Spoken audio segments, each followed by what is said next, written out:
Well, hello, everyone. This is Wilson Cole. I am president of Backdoor Hiring Solutions, which we're the creators of backdoorhires.com. I'm also the president of Adams, Evans, and Ross, which we do credit and collections in the staffing and recruiting industry for the last 30 years. But today I want to talk to our recruiting clients and the 5 things that you want to make sure that you have from a collection standpoint and a risk management standpoint in your contract. Number 1, and this is on a webinar. Let me step back a moment. We webinar back several weeks ago where we broke it down into a little bit more detail.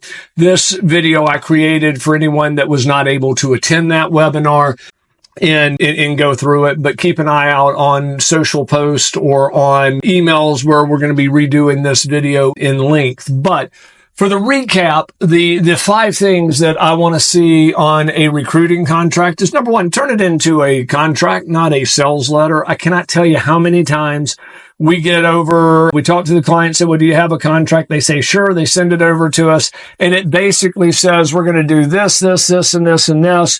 And then down at the bottom, it has your name, but there's absolutely nowhere for the debtor to sign. It's literally a proposition letter. It's not a contract. Now, could we still collect on it? Probably. Could we sue it? Depending on the state, we could just send it out to one of our forwarding attorneys, but make sure it has a signature for the client to sign.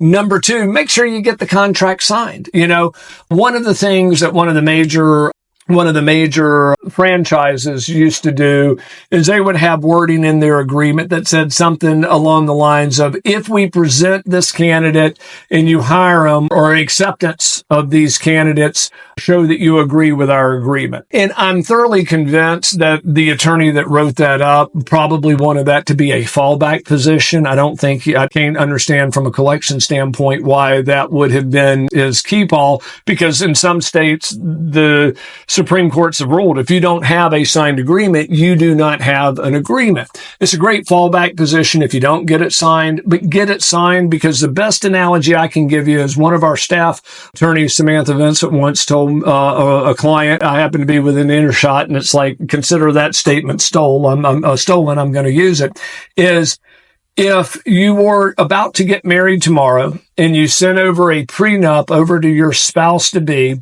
and it basically had wording of, if you don't sign this agreement but you marry me tomorrow, you are agreeing to the terms, would that prenuptial hold up?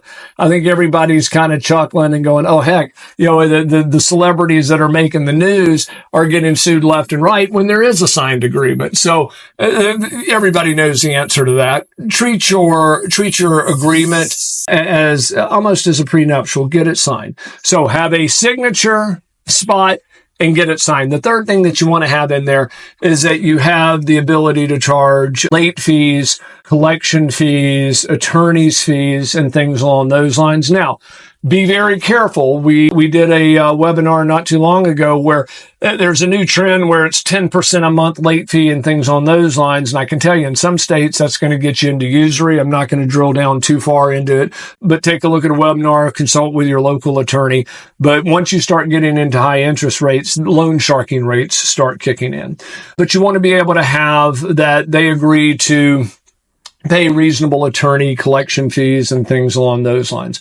Also, you want to have in there that if they are hired in any capacity, in any position with any function, and you can list out contractor, distributor, employee, whatever. But if we present somebody and they're hired, be very precise. A fee is owed. You know, something that some of our forwarding attorneys have told us is, you know, have the client remove these filler words of, to the best of our ability, will qualify the candidate. Well, that just gave the debtors an excuse. So remove any of the fluff words. Save that for your sales presentation. But when it comes to contracts, you know, have it be a contract. So number 1, have a signature. Number 2, have it signed. Number 3, have the collection and attorney's fees and late fees in there. Number 4, for any capacity whatsoever. And then number 5, have in there, and this comes down to a business decision. I understand the logic,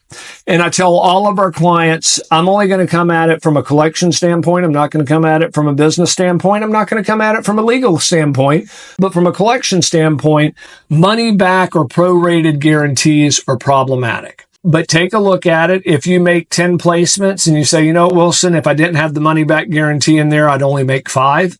And so every couple of years I have a problem with one, then mathematically you probably have a pretty good system there, and you're making an additional 10 placements every 2 years, and you're having to give back one or not get paid on 1 or 2. You're still financially better off. But from a collection standpoint, a money back guarantee or a prorated guarantee is problematic. In the webinar, we kind of go into a little bit more detail, and also we've done webinars with our staff attorneys that really drill down in the granular level what that issue is. But just understand, a money back guarantee is a problem. But those are the 5 things that you want to have in your fee agreement from a collection standpoint. If you want to take a look at our software, go over to backdoorhires.com, book a demo, and our guys will walk you through it. If you have a collection issue that you'd like to talk to me or one of our staff attorneys on, please go to staffingdebt.com and book a 30-minute free consultation. Also, keep your eyes out on social posts and on emails where we're going to be promoting some of these webinars where we're going to go into great detail. And it's not an infomercial where we're going to try to sell you our stuff. We'll do that at another time. If it's a webinar, it's going to be 99.999% content like what you just received here. Hey guys, it's Wilson again, and this video was brought to you by Backdoor Hiring Solutions. And if you like the content, make sure that you click the like button. And also, if you want to receive additional videos, then please make sure to subscribe to our channel. If you'd like to learn more about our software, please visit our website at backdoorhires.com. And then also, if you'd like a copy of my free book, The Top 9 Excuses, please click in the video notes below, and there's a link where you can get this book absolutely free. Just simply pay for shipping and handling. Thank you.